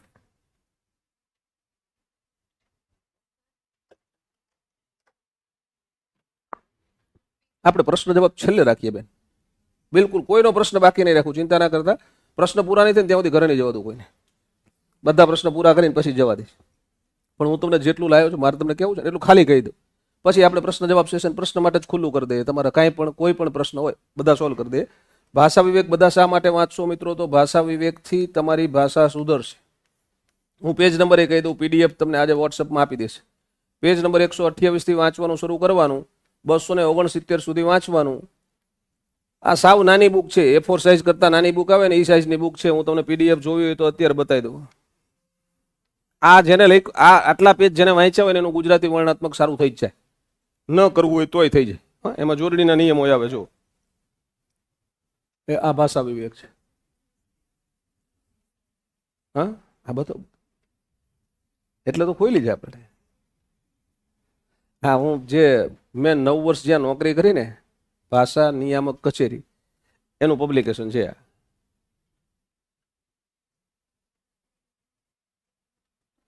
હવે અનુક્રમણિકા આવશે ને આ પ્રસ્તાવના છે. આમાંય જુઓ, જો ઓલું પેરેગ્રાફ વાળી પેટર્ન જુઓ, દેખાય છે ઇક્વલ સ્પેસિંગ કે પેરેગ્રાફ. આપણે એવી આદત પાડવાની. જો પાછો પેરેગ્રાફ આવે તો ઇક્વલ સ્પેસિંગ હશે. જો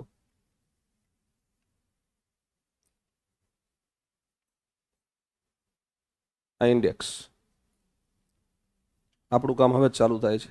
બધું વ્યાકરણ એ બધું આમાં આપ્યું છે, તમારે વાંચવું હોય તો વાંચજો. સમાનાર્થી, અનેકાર્થ ને વિરુદ્ધાર્થી મોટા ભાગના ગુજરાતના પુસ્તકો તૈયાર થાય એમાં સીધું કન્ટેન્ટ અહીંથી લેવામાં આવે છે. આપણી ગુજરાતી વ્યાકરણની બુકમાંય ઘણું બધું આમાંથી આપણે લીધું છે. ભાષા વિવેક છે, ભાષા ગૌરવ છે, આવા અલગ અલગ પ્રકાશનો છે.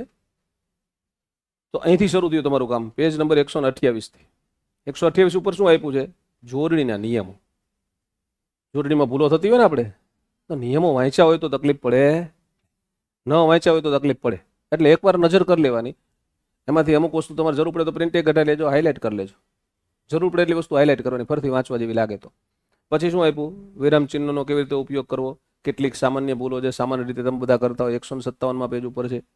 વાંચજો અને તમને એવું થશે જ, આ તો કોઈ દિવસ હોય જ નહીં આવું સાચું. દાખલા કે આપણે શરત ચૂક લખવું હોય, શરત ચૂક, તો મીંડાવાળો શરત લખીએ કે નહીં? તમે નથી લખતા એટલે હોશિયાર છો, વાંધો નથી. પણ એ તમને આમાં આપ્યું હશે કે સસલાન સ આવે શરત ચૂક લખો તો એમ. પણ આપણે એવી આદત ના હોય તો એવું બધું તમને આમાં આપ્યું હશે એટલે વાંચવાનું. કે એવું ક્યાંક લખવાનું થાય તો આપણે તકલીફ પડે નહીં. પેપરમાં એવું ચેકચાક હોય ને પેપરમાં, હા, તો પેપરમાં ચેકચાક ના હોય, શું હોય? ચેકચાક હોય. ચેકમ ચેકા હોય પાછા, હો, એવો શબ્દ છે, ચેકમ ચેકા કર્યા છે. ચેકમ ચેક એવું લખો તો એ ચાલે. પત્ર વ્યવહાર, પત્રો કેમ લખવાય એની સૂચના છે ત્યાં. નિબંધ લેખન છે, વિચાર વિસ્તાર તમારે વાંચવો હોય તો વાંચજો, ન વાંચવો હોય તમારા અભ્યાસક્રમમાં નથી પણ મુખ્ય પરીક્ષા માટે જરૂરી છે. સાર લેખન એટલે આપણું સંક્ષેપીકરણ, એ અહીંયા આપ્યું છે. અને અનુવાદ તમારા માટે જરૂરી નથી. આ પેજ પહોંચી ગયા ક્યાં? 269. મુખ્ય પરીક્ષા કોઈ પણ આપવાની હોય આટલું ફરજિયાત વાંચવું. ભાષા વિવેકમાંથી વાંચો એટલે તમારું વર્ણનાત્મક સ્ટ્રોંગ થઈ જાય. બરોબર? ચલો, આપણી ચર્ચા ચાલતી હતી તમારી તમે કેમ લખશો, લખવાની સ્ટાઇલ ઉપર હતા આપણે, બરોબર ને? એટલે આ પેપર લખવાની સ્ટાઇલ છે એ તમને વધારે માર્ક્સ અપાવશે. ફરીથી કહું, શું કામ વધારે માર્ક્સ અપાય? તો પેપર ચેક કરતો હોય ત્યારે બિલકુલ કંટાળેલો હોય. કારણ કે તમે કેટલા ઉમેદવારો પરીક્ષા કેટલા આપી? 1.47, 1.44 એવો કંઈક આંકડો હતો, બરોબર? હાલો, 1.25 લાખે આપી પરીક્ષા. કેટલા આપી? 1.25 લાખે આપી. 1.25 લાખમાંથી માની લો કે 25,000 ઉમેદવાર પાસ થયા, ક્રાઇટેરિયામાં આવ્યા. તો 25,000 ગઈ વખતે લગભગ 28,000 કેવો કંઈક આંકડો હતો મુખ્ય પરીક્ષા આપવાવાળા એચએસમાં. તો 25,000 લોકો મુખ્ય પરીક્ષા લખો છો એટલે એને 25,000 નિબંધ ચેક કરવાના છે. કદાચ એમાં 25 જણા છે તો એક જણે 1000 નિબંધ ચેક કરવાનું એવું નક્કી થયું. ગુજરાતી વિષયના પેપર ચેકર કેટલા છે? 25 જણાને બોલાયા છે પેપર ચેક કરવા માટે. તો 25 જણા કેટલા પેપર ચેક કરવાના થયા? 1,000. 1000 વખત નિબંધ ચેક કરે એટલે કેવો કંટાળો આવે વિચારો. હવે એમાં કંઈક તમે યુનિક આપો, ડિફરન્ટ આપો તો એ ખુશ થાય કે ના થાય? ખુશ થાય તો શું આપીએ કે બીજું તમને એ આપી દે. અને ના ખુશ થાય તો શું થાય એ ખબર પડવી જોઈએ. એટલે ઓલી જે આપણી એવી આદતો હોય જેનાથી આપણા માર્ક્સ કપાય એવા છે તો એ આદત સુધારવી પડે, બરોબર? એટલે એ પેપર લખવાની સ્ટાઇલ છે. બાકી હવે ફટાફટ આપણી પીપીટી તમને હું પૂરી કરી દઉં, પછી તમારા પ્રશ્ન આપણે લઈએ, બરોબર ને? પછી બીજું કસોટી મુખ્ય પરીક્ષાનું મેરિટ કેમ બને છે? તો તમારી પરીક્ષાના માર્ક્સને આધારે જ બને છે. મેરિટની વેલિડિટી શું છે? તો મેરિટની વેલિડિટી તમારી છેલ્લી જે પરીક્ષા હોય ને એને પછી પરીક્ષા કોઈ પણ લેવાય એટલે જૂની પરીક્ષાની માર્કશીટ છે એ પછી ઇનવેલિડ થાય. એટલે કે જ્યાં સુધી હજી તમારું રિઝલ્ટ ન આવે ત્યાં સુધી માની લો કે મેરિટ ડિક્લેર કરવું છે એમને વચમાં કંઈક વેઇટિંગ વાળું, તો હજી જૂની માર્કશીટના આધારે ચાલે. જે માર્કશીટ 2023ની છે એના આધારે માની લો કે અત્યારે ક્યાંક કોઈ વિષયના શિક્ષકો હાજર નથી થયા, જગ્યા ખાલી છે, તો વેઇટિંગમાંથી બીજા શિક્ષકોને બોલાવી શકાય. માની લો કે બેનના વિષયમાં જગ્યા છે, ગુજરાતીમાં બોલાવવા છે 10 જણાને, એમનો નંબર આવી જાય છે તો બિલકુલ બોલાવી શકાય. હજી વેઇટિંગ ઓપરેટ થાય તો અત્યારે બોલાવી શકાય. પણ આનું રિઝલ્ટ જાહેર થઈ જાય પછી વેઇટિંગ ઓપરેટ ન કરે. પછી માર્કશીટ, આગળની માર્કશીટ કેવી થઈ ગઈ? ઇનવેલિડ. પછી આ માર્કશીટ ક્યાં આવી ગઈ? માર્કેટમાં, બજારમાં આવી ગઈ. પછી ભરતી શેના આધારે થશે? તમારી આ વર્ષની માર્કશીટના આધારે. પછી જ્યાં સુધી બીજી પરીક્ષા ન લેવાય ત્યાં સુધી માર્કશીટ વેલિડ. માની લો કે બીજી પરીક્ષા આ 2023માં લેવાની હતી, પછી 2026માં લેવાની, મતલબ કે વચમાં 23, 24 ને 25 3 વર્ષ ગણાય તો એ 3 વર્ષ સુધી માર્કશીટ વેલિડ હતી. દર વર્ષે પરીક્ષા લે તો 1 જ વર્ષ વેલિડ કહેવાય. દર 5 વર્ષે પરીક્ષા લે તો 5 વર્ષ સુધી વેલિડ ગણાશે. એટલે તમારી માર્કશીટ છે એ આગળ જ્યાં સુધી પરીક્ષા નવી ન લેવાય ત્યાં સુધી વેલિડ રહેશે. તમારા પેપર એક જ દિવસમાં 2 પેપર હશે. એક જ દિવસે બંને પેપર લખીશું આપણે. પહેલું પેપર તમારું 10:30 થી 2.5 કલાકનું છે ને આપણું. આ ગુજરાતી વર્ણનાત્મક પહેલું પેપર હશે.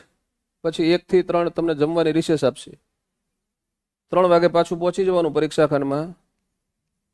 આ તમારું કન્ટેન્ટનું પેપર, તમારે કન્ટેન્ટ મેથડનું પેપર 3 થી 6 માં લખવાનું. એક જ દિવસે 2 પેપર લખવાના હશે. 2014માં જીપીએસસી મેં તમને હમણાં બતાવ્યું જે પેપર 2016માં મેં હતી, એની પ્રિલિમ 2014માં હતી હો. અને લગભગ 14 ઓક્ટોબર 12 ઓક્ટોબર 2014 તારીખે મને લગભગ યાદ છે. ગૂગલ સર્ચ કરવું હોય તો કરજો. પ્રિલિમ લીધી હતી, 500 માર્કની પ્રિલિમ હતી. એક જ દિવસે 3 પેપર, 1.5 કલાક અને 2 કલાક. 1.5 કલાકમાં 150 માર્ક. પહેલું પેપર ગુજરાતી અંગ્રેજીનું 150 માર્ક્સનું. બીજું પેપર ગણિત રીઝનિંગનું 150 માર્ક. અને ત્રીજું પેપર જીકેનું 200 માર્ક. એક જ દિવસમાં 3 પેપર. એટલે એક દિવસમાં પેપર લખવાના છે. તમારી લખવાની આદત સારી હશે તો આરામથી લખી લેવાના છે, કોઈ વાંધો નથી. અને લખ જ કરવાનું, બીજું આપણે કંઈ કરવાનું નથી. હા, પછી આ તમારો સિલેબસ છે એ ક્યાંથી આવશે? 11-12માંથી પૂછશે. હજી અમુક વિષયની અંદર સિલેબસમાં સમસ્યાઓ છે. એના માટે છે ને રાજ્ય પરીક્ષા બોર્ડની મુલાકાત લઈ આવવાની એકવાર. હવે તમે બધા અહીંયા જ છો ને, ગાંધીનગર છો ને? આપણે ધાબે ચડીએ એટલે રાજ્ય પરીક્ષા બોર્ડ દેખાય જાય અહીંથી. આટલે જ દૂર છે, બહુ દૂર નથી. એમ રિક્ષા લઈને પહોંચી જવાનું. 5 જણા જઈને હારો ઉધડો લઈ લેવાનો. કહી દેવાનું તમારે આજ પૂછવાનું છે ને તો અમે એ જ તૈયાર કરીએ. એમ આમાં લખ્યું છે એ કહી દો, પછી બદલતા નહીં. એમ હવે અમે મુખ્ય પરીક્ષાની તૈયારી શરૂ કરીએ છીએ. અત્યાર સુધી તમે જે મૂક્યું હતી સુધારવાનું હોય તો આજ સુધારી દો. તમારે તમારું કન્ટેન્ટ તો તૈયાર કરવાનું છે, મેથડ તૈયાર કરવાની છે. પણ અમુક વસ્તુમાં, દાખલા કે અંગ્રેજીનો અભ્યાસક્રમ છે, સિંગલ પેજ મૂક્યું છે ને. અંગ્રેજીવાળા કેટલા છે? એક જ પેજ મૂકેલું છે ને? સુધાર્યું કે સુધારો કર્યો? એક જ પેજ પડ્યું છે ને હજી. એમાં તો ગ્રામર જ લખ્યું. એટલે ખાલી ગ્રામરના મુદ્દાઓ લખ્યા છે. એટલે ફંક્શન ગણો કે એના સિવાય બધા પોઈન્ટ એને લગતા આવી શકે. પણ એનાથી મેન્સની પરીક્ષા ના લઈ શકાય. તો તમારા માટે રજૂઆત કરવા ત્યાં જવું જ પડે. એકવાર જવાનું, બધાને ભેગા થઈને જવાનું. સાહેબ આજ પૂછવાના છો ને કે આના પ્લસ કન્ટેન્ટ મેથડ અમે હવે ખાલી આટલું જ તૈયાર કરશું. તમે લખ્યું છે પેપર 2માં આ પૂછશે. એમ આવું બીજા વિષયમાં હશે ને?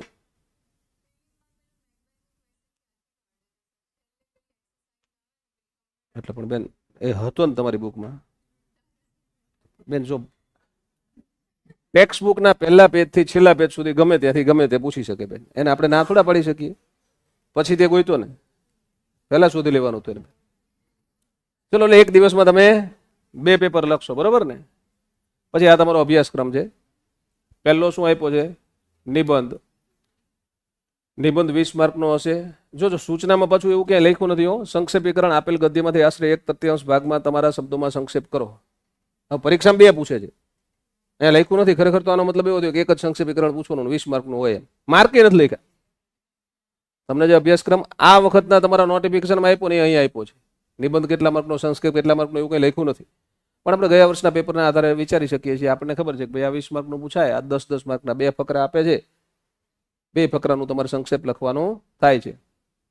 પત્ર લેખન 100 શબ્દોમાં 2 પત્ર લખવાના, 2 10-10 માર્કના. ચર્ચા પત્ર 200 શબ્દોમાં, અને એ 2 લખવાના, એ 2 ને 10-10 જ માર્ક. બોલો, નિબંધ 100 શબ્દોમાં લખવાનો. પરીક્ષામાં 200 શબ્દો નથી પૂછતા. એક્ઝામમાં 150 શબ્દોમાં પૂછ્યું હતું ગયા વર્ષે. ચર્ચા પત્ર સૂચના આવી હતી પેપરમાં. આ તમારા નોટિફિકેશનની સૂચના છે ચર્ચા પત્રની.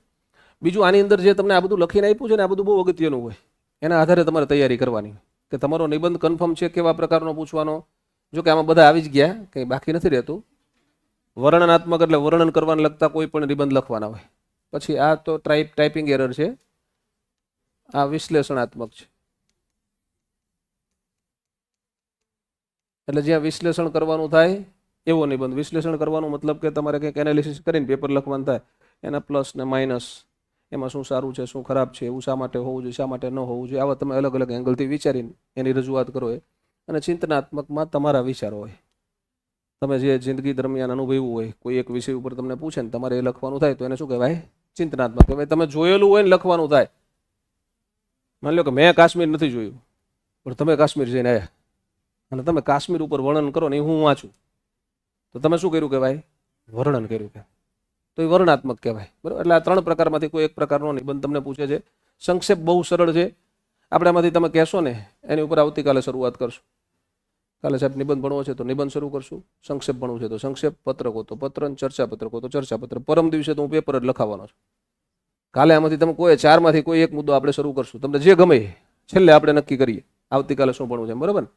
પત્ર લેખનમાં તમને 4 પ્રકારના પત્ર કહી દીધા છે. એક 3 અક્ષરનો પત્ર છે, વિનંતી. બીજો 3.5 અક્ષર છે, સૂચનાઓ, શુભેચ્છા પત્ર. પછી 4 અક્ષર છે, ફરિયાદ પત્ર. પછી 5 અક્ષર છે, 3, 3.5, 4 ને 5. વિનંતી, શુભેચ્છા, ફરિયાદ કે અભિનંદન પત્ર. આ 4માંથી કોઈ એક પ્રકારનો પત્ર, એક નહીં 2 અલગ અલગ પૂછે છે. 2ના 10-10 માર્ક છે. 2 ફરજિયાત લખવાના હોય છે, બરાબર? પછી ચર્ચાપત્ર છે એ વર્તમાન બાબતોને લગતું ચર્ચાપત્ર પૂછવામાં આવે છે, બરાબર? પ્રજાના પ્રશ્નો, સાંપ્રત, સમસ્યાઓ, એના ઉપર તમારે તમારો વ્યક્તિગત અભિપ્રાય લખવાનો. આ 2 વસ્તુ એક જ છે દોસ્તો. આ પત્ર લેખન જ કહેવાય. ચર્ચાપત્ર એટલે એક પ્રકારનો પત્ર છે. ચર્ચાપત્ર છે, પત્રના 2 પ્રકાર હોય. કેટલા પ્રકાર હોય? કયા 2 પ્રકાર હોય? ઔપચારિક અને અનૌપચારિક. ઔપચારિક એટલે કેવો? હા, ઓફિશિયલ હોય, બરોબર છે. ઔપચારિક એટલે કે તમને મન ફાવી ના લખી શકો. ટૂંકમાં સમજાવું તો ઔપચારિક પત્ર એટલે કેવો પત્ર? તમને તું કેમ છું, હું મજામાં છું, આમ કરશું ને આમ કરું, કઈ ના લખાય એવું. એમાં ટુ ધ પોઈન્ટ જ વાત થાય ને ઔપચારિક કહેવાય. શિક્ષણ ભણો છો ને તમે? 2 પ્રકારના શિક્ષણ હોય, ઔપચારિક અને ઔપચારિકમાં સાહેબ બેન્ચ ઉપર બેસીને જ ભણવું પડે ને. અનૌપચારિકમાં ઘરે તમે સોફામાં સુતા સુતા તમારા મમ્મી પપ્પા કંઈક તમને શીખવે શીખી લો ને, એ અનૌપચારિક કહેવાય. તો પત્રમાં એવું જ છે. ઔપચારિક એટલે સિસ્ટમેટિક હોય. ઔપચારિક એટલે 2 એડ્રેસ લખવા પડે. ઔપચારિક એટલે વાત શરૂ કરો એ પહેલા કયા વિશે વાત કરશો એ કહી દેવું પડે. ભલે કલેક્ટરને તમે પત્ર લખો છો ને, કલેક્ટર તમારા મામા છે, પણ તમે એને કલેક્ટર તરીકે પત્ર લખો છો તો તમને મામા તરીકે પત્ર લખવાની છૂટી નથી, તો એ ઔપચારિક જ થયો. અને કલેક્ટરને તમે મામા તરીકે પત્ર લખો છો તો કલેક્ટર ભૂલી જવાના, તો અનૌપચારિક જ છે. તો મામા કેમ છે એવું લખી શકાય. એ ઔપચારિક ને અનૌપચારિક વચ્ચેનો તફાવત ખબર પડી ને? લગભગ 2 એક આવે. એક ઔપચારિક પૂછે ને એક અનૌપચારિક પૂછે, એવું થાય પરીક્ષામાં આપણને. પછી ચર્ચાપત્ર એટલે ઔપચારિક પત્ર. ચર્ચાપત્ર હંમેશા તમારે ન્યૂઝપેપરના તંત્રીને લખવાનો હોય કે હું આ લખું છું, તમારે છાપામાં છાપજો. તો હવે એની કે બીજી તો વાતચીત થાય નહીં, એટલે ઔપચારિક જ થયો કે નહીં? તો ચર્ચાપત્ર એ ઔપચારિક પત્ર છે. એ કંઈ નવી વસ્તુ નથી. એમાં આપણે પત્ર જ લખતા શીખવાનો છે. પછી તમારું વ્યાકરણ છે. વ્યાકરણના મુદ્દા હમણાં આપણે જોયા, એટલા પોઈન્ટ પૂછશે. આ તમારું પેપર 2ની પેપર સ્ટાઇલ છે. એમાં આવું ક્લિયર કટ અહીંયા લખીને આપે છે 11 ફરજિયાત. આ 2માં નથી લખીને આપતા. હમણાં આપણે એ જોઈ લીધી ને, એટલે અત્યારે ન જોઈએ તો ચાલશે. હા, યોગ્યતા પ્રાપ્ત કરવાના ધોરણો 120 ને 110 માર્ક આ વખતના કહી દીધા છે, બરાબર ને? આ પ્રિલિમ માટેની છે. પ્રિલિમમાં તો કટ ઓફ જાહેર કરવામાં આવશે. લગભગ તમારું કટ ઓફ કેટલું જાહેર કરશે? 70 જાહેર કરશે. મુખ્ય પરીક્ષામાં શું આવશે? 120, 110, બરાબર? આ ગયા વર્ષે પૂછેલા નિબંધોની યાદી છે દોસ્તો. આ HS-માં જે નિબંધ પૂછ્યા હતા એ છે. વૈશ્વિકકરણ, આ ખોટું છે, આ ટાઈપિંગ એરર છે.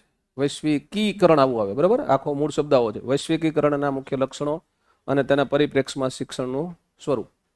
હવે જો આ જોજો, બીજું શું હોય ખબર છે? જ્યારે તમે મુખ્ય પરીક્ષાનું પેપર લખો છો ત્યારે પ્રશ્ન સમજતા આવડવો જોઈએ. માની લો તમને આવો નિબંધ પૂછ્યો અને ઘણા બધા SS વાળા હશે, ઇકોનોમિક્સ વાળા હશે, વૈશ્વિકીકરણ એ જાણતા એને મજા આવે. LPG ભણાવે ને, લિબરલાઇઝેશન, પ્રાઇવેટાઇઝેશન, ગ્લોબલાઇઝેશન, એટલે એમાં વૈશ્વિકીકરણ આવે, ગ્લોબલાઇઝેશન, એટલે એને મજા આવી જાય. વૈશ્વિકીકરણ પૂછ્યો, વૈશ્વિકીકરણ નથી પૂછ્યું. વૈશ્વિકીકરણ શબ્દ જ છે. હવે એ આખો નિબંધ વૈશ્વિકીકરણ ઉપર લખી નાખે તો માર્ક ન મળે. તમારે સમજવાનું છે કે વૈશ્વિકીકરણના મુખ્ય લક્ષણો, વૈશ્વિકીકરણ કેવું, એના લક્ષણો લખ્યા અને તેના પરિપ્રેક્ષમાં શિક્ષણનું સ્વરૂપ. તમારે નિબંધ તો આની ઉપર લખવાનો છે. ભલે અહીંથી શરૂઆત કરો, પણ આખો નિબંધ એની ઉપર લખવાનો. સૂચના સમજવી જ જરૂરી છે. પ્રશ્ન સમજતા શીખો એટલે ઓટોમેટિકલી તમારા મગજમાંથી જ ખબર પડે કે આટલું આટલું લખવાનું છે. અને પછી પહેલાં થોડુંક બ્રેન સ્ટોર્મિંગ કરો કે આટલું લખશું પહેલાં, આમાં બીજું આવી રીતે લખશું, ત્રીજું આવી રીતે લખશું, એટલે નિબંધ પૂરો થઈ જાય. યોગ કર્મસુ કૌશલમ, શાળા શિક્ષણમાં યોગની જરૂરિયાત. હવે આવું પૂછ્યું ને તમે યોગ વિશે આખો નિબંધ લખ દો તોય ન ચાલે. આ યોગ વિશે નથી. શેના વિશે છે?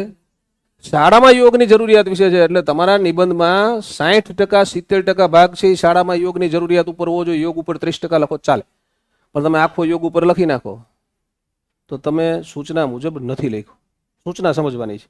પત્રમાં, ચર્ચાપત્રમાં, નિબંધમાં, બધામાં, બરાબર? સંક્ષેપમાં તો સમજવાનું નથી ને ઘટાડવાનું છે. એમાં તો ઘણું બધું લખ્યું છે, આપણે એને ટૂંકું કરવાનું થાય. પછી આ ટાટ S માં પૂછેલા નિબંધો છે. શિક્ષક સામેના સાંપ્રત પડકારો, તો સાંપ્રત એટલે અત્યાર હોય જ બધા પડકારો લખવાના થાય? ખાલી પડકારે નથી લખવાના, શિક્ષક અને પડકાર બેને કમ્પેર કરીને તમારે લખી જવાનું. શિક્ષકને કેવી કેવી તકલીફ પડે છે એ લખવાનું છે. પણ છેલ્લે પાછું સમપ કરો ને ત્યારે એવું કહેવાનું શિક્ષકને ગમે એટલી તકલીફ પડે, શિક્ષક શિક્ષક જ કહેવાય, શિક્ષક કભી સાધારણ નહીં હોતા. એ ગમે એ સમસ્યા હોય તો પણ એનું શિક્ષણ કાર્ય ચાલુ રાખે છે. તમારો અંત હંમેશા પોઝિટિવ લાવવાનો હોય. તમે કોઈ પણ નિબંધ લખો ને એન્ડને પોઝિટિવ લઈ આવવાનો. એટલે પેપર ચેકર વાંચતો વાંચતો અહીંયા પહોંચે ને એટલે થોડોક ખુશ થઈ જાય કે ના છોકરો હોશિયાર છે, છોકરી હોશિયાર છે, થોડાક માર્ક આપી દો, અડધો માર્ક વધારે આપો, 1 માર્ક વધારે આપો. એમ માનવ ઘડતરમાં શિક્ષણની ભૂમિકા. તો આમાં માનવ ઘડતરની વાત નથી, વાત છે ની છે શિક્ષણ માનવ ઘડતરમાં શું રોલ ભજવે છે એના ઉપર તમારે આખો નિબંધ લખવાનો છે. ખાલી સૂચનાઓ સમજવાની હોય ને પછી નિબંધ લખવાનો શરૂ કરો. અહીંયા અડધી મિનિટ બગાડો તો ચાલે. સૂચના સમજ્યા વગર યોગ પૂછાણો, યોગ ને યોગ લખવા માંડીએ તો નોકરીથી વિયોગ થઈ જાય એવું થાય. નહીં, વૈશ્વિકીકરણનો મતલબ એવો થાય બેન કે કોઈ એક દેશને દુનિયાના અન્ય દેશ સાથે જોડવાની જે પ્રક્રિયા છે એને વૈશ્વિકીકરણ કહેવાય. ભારત દેશ છે એ પહેલા કેવું હતું, આ ટેકનોલોજી ડેવલપ નહોતી એટલે ભારત દેશનો વેપાર છે મોટે ભાગે પહેલા ભારત દેશમાં થતો હતો. પણ હવે વૈશ્વિકીકરણ થવાના કારણે શું થયું, WTO ને એ બધાનો તમે ઉલ્લેખ કરવો હોય તો કરી શકો, વર્લ્ડ ટ્રેડ ઓર્ગેનાઇઝેશન ને આ બધા સંસ્થાઓ બની એટલે દુનિયાનો એક દેશ છે એની પ્રોડક્ટ દુનિયાના અન્ય દેશ સુધી પહોંચાડતો થઈ ગયો. આ આખી પ્રોસિજર છે એને કહેવાય વૈશ્વિકીકરણ. શિક્ષણ છે એ હવે યુનિવર્સલ થઈ ગયું ને. તમે ભારતનો વિદ્યાર્થી છે અને અમેરિકામાં ભણવું હોય તો ભણી શકે છે કે નથી ભણી શકતો? એ વૈશ્વિકીકરણના કારણે જ ભણી શકે છે. વૈશ્વિકીકરણના આ બેનિફિટ છે કે ભાઈ વિશ્વમાં અત્યારે કોઈક યુએની અંદર કોઈ સારો ટીચર છે ને એ ઓનલાઈન ભણાવે છે તો તમે અહીંયા ગુજરાતમાં બેઠા બેઠા ભણી શકો છો. આ બધા વૈશ્વિકીકરણના બેનિફિટ છે. આ બધું અંદર મેન્શન કરવાનું થાય. તમે જે કહેશો એ બધા નિબંધ હું તમને અહીંયા વિચારીને કેવા પોઈન્ટ લખાય ને તમે જે કહેશો એ આખો નિબંધ લખી દઈશ. આપણે આ નિબંધ લખવો છે તે લખવાનું શરૂ કરશું, આ પત્ર લખવો છે તે લખવાનું શરૂ કરશું. 5-10 મુદ્દા લઈને આવીશું. માની લો કે આપણે તમે એવું કીધું કાલે સાહેબ આપણે પત્ર લેખન શીખવું છે તો 4-5 સૂચના લઈને આવીશ. તમે એમ કહો આ લખવી છે એટલે આપણે એ લખશું. બીજી 2 બાકીની 1 કે 2 અહીંયા લખી દઈશ, 1 કે 2 તમને ઘરે લખવા આપીશ એટલે તમે જાતે લખો એમ. ચલો પછી આ તમને નિબંધ પત્ર લેખન પૂછ્યા હતા. નિબંધ આપણે જોઈ લીધા. પત્ર લેખન ઉપર છે એ HS ના છે, નીચે છે એ શેના છે? S ના છે. 2023માં 2 પરીક્ષા લેવાની હતી. તમારી શાળામાં સ્માર્ટ ક્લાસરૂમ ફાળવવા માટે વિનંતી કરતો પત્ર જિલ્લા શિક્ષણ અધિકારી શ્રીને લખો. તો આ તમારો ઔપચારિક પત્ર થયો, તમે લખો છો અને જિલ્લા શિક્ષણ અધિકારી છે એ તમારો પત્ર વાંચશે. એવી રીતે તમારો પત્ર લખવાનો છે. વિદ્યાર્થીના જીવનમાં શિક્ષણનું મહત્વ સમજાવતો પત્ર વિદ્યાર્થીના વાલીને લખો. તમે લખો છો ને વાંચશે કોણ? વાલી. અને વાલીને તમારે સમજાવવાનું છે. શું સમજાવવાનું છે? વિદ્યાર્થીના જીવનમાં શિક્ષણનું મહત્વ શું છે. એટલે એંગલ તમારે સમજવી પડે. પત્ર આ એંગલથી લખાશે. તમે પછી વિદ્યાર્થીને લખવા માંડ્યા એમ લખો તો ન ચાલે, બરાબર? એટલે આ વિચારવાનું આ જોઈએ. પછી આ પત્રો શું હતા? તરુણાવસ્થામાં પ્રવેશી રહેલા તમારા ભત્રીજાને, એટલે તમે કાકા છો, તમે ફૈબા છો, આવું થાય ને, અલગ અલગ પાત્ર તમે છો એમ. જન્મદિવસ નિમિત્તે આશીર્વાદ અને સંદેશ આપતો પત્ર લખો.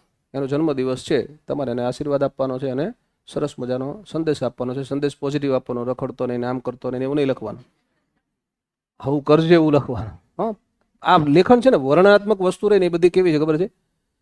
તમારો પેપર ચેકર છે એ પોઝિટિવ થવો જોઈએ એવું લખવાનું. નેગેટિવ મિનિમમ લખવાનું. આપણે નેગેટિવ હોય તો અત્યારથી લખાણમાં સુધરવું પડશે. જેટલું લખાણ એફર્મેટિવ હોય, હકારાત્મક હોય એટલા માર્ક્સ વધારે આવે. નેગેટિવ લખવું જ પડે એવું હોય ને તોય નેગેટિવ મુદ્દાઓ છે ને એમાં ઓછું જવાનું. તમને સ્પેશિયલ નેગેટિવ જ લખવાનું કીધું, તમારાથી બીજું કંઈ થાય નહીં, પણ 2 મુદ્દા લખવાના કીધા હોય, પ્લસ પાસું અને માઇનસ પાસું, તો માઇનસ પાસા મેન્શન કરી દેવાના પણ એની લેન્થ ઓછી રાખવાની, એમાં વર્ણન ઓછું રાખવાનું. પ્લસ પાસા એના કરતાં થોડાક વધારે લખવાના અને સમપમાં પ્લસ બાજુ ઢળવાનું. 2 બાબતોની વાત હોય ને ત્યારે ગમે તે બાબત હોય તોય, બરાબર? જનરલી એનાથી બેનિફિટ થાય આપણને. તમારી મોટી બહેનને ચિકિત્સા મહાવિદ્યાલયમાં પ્રવેશ મળી ગયો છે. અહીંયા તમને મહાવિદ્યાલય શું એ લગભગ બધાને ખબર પડતી, કારણ કે તમે બધા શિક્ષક છો એટલે સમસ્યા નથી. મહાવિદ્યાલય મતલબ કોલેજ. હા, વિશ્વવિદ્યાલય એટલે યુનિવર્સિટી, મહાવિદ્યાલય એટલે શું? કોલેજ. તો એને અભિનંદન પત્ર લખવાનો છે. આ ચર્ચાપત્ર, જો ચર્ચાપત્રની સૂચનામાં શું લખ્યું? 150 શબ્દો. આપણા જાહેરનામામાં કેટલા લખ્યા છે? ગયા વર્ષે 200 જ હતા હો, પણ એ બરોબર છે, અહીંયા 150 કરી નાખવાના. અને હું તો એવું કહું છું પત્ર 150 શબ્દોમાં કરી નાખો એટલે ઇક્વલ થઈ જાય ને. માર્ક્સ એક સરખા જ રાખો છો. એટલે તમને શું ગમે, ગામડું કે શહેર?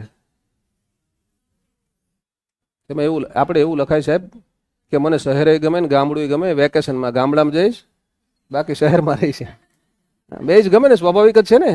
2 મજા આવે જ વસ્તુ છે ને. શહેરવાળા છે ને એ શહેરમાં ફાર્મ હાઉસ બનાવીને ગામડે જાય છે. ગામડાવાળા છે ને એ ગામડામાં આલિશાન મકાન બનાવીને શહેરમાં જાય છે માનસિક રીતે.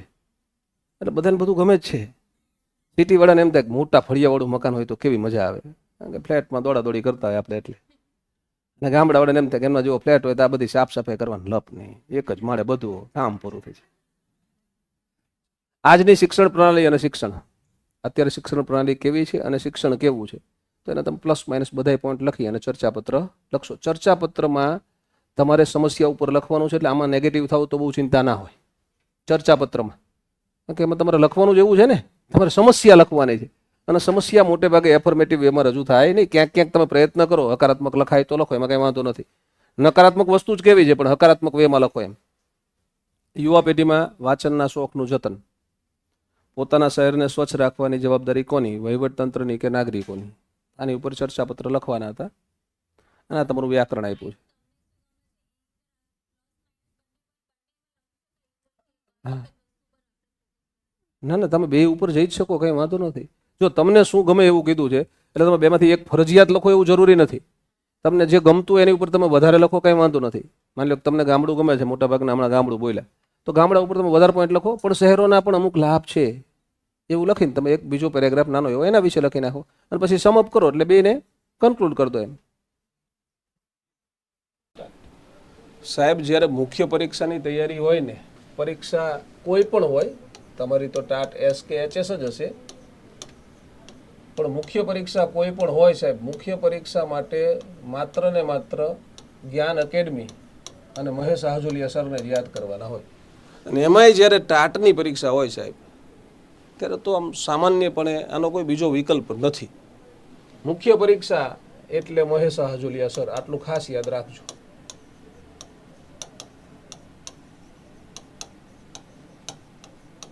તમને 100% લખવાનો કોન્ફિડન્સ આવી જાય એવી રીતે ભણાવવાનું મારું કાયમ આયોજન હોય છે. આયોજન વગર ક્યારેય ઉતરવાનું નહીં, ખોટી વાતો કરવાની નહીં. શક્ય હોય એટલા વ્યાકરણ દોષનું નિવારણ મારા લેક્ચરમાં લગભગ થતું હશે. આ પ્રકારે તમારે સાહેબ મુખ્ય પરીક્ષાની તૈયારી કરવી છે. તમારે એસ આપવાની હોય કે એચએસ આપવાની હોય, એચએસની બેચમાં તો પ્રવેશ બંધ કરી દીધો છે. એસ માટે આપણે 8 તારીખથી નવી બેચ શરૂ કરવા જઈ રહ્યા છીએ. 8/5/2026 એનો સમય સાંજે 5 વાગ્યાનો હશે. ઓફલાઈન બેચ નવી શરૂ થાય છે. જે મિત્રોને એવું થતું હોય કે સાહેબ અમારે તમારી સાથે રૂબરૂ તમારી પાસે આવીને ભણવું છે, એ બંને એ મિત્રો છે આ 2 નંબર ઉપર ફોન કરે. જે મિત્રોને સાહેબ ગાંધીનગર સુધી આવવાની અનુકૂળતા નથી તો ખરેખર તમારા દુર્ભાગ્ય છે હો. જે લોકોને ગાંધીનગર આવવા મળે છે એ બિલકુલ ભાગ્યશાળી છે. એની પાછળનું રીઝન છે મિત્રો કે આમાં પેપર ચેકિંગ અગત્યના હોય છે.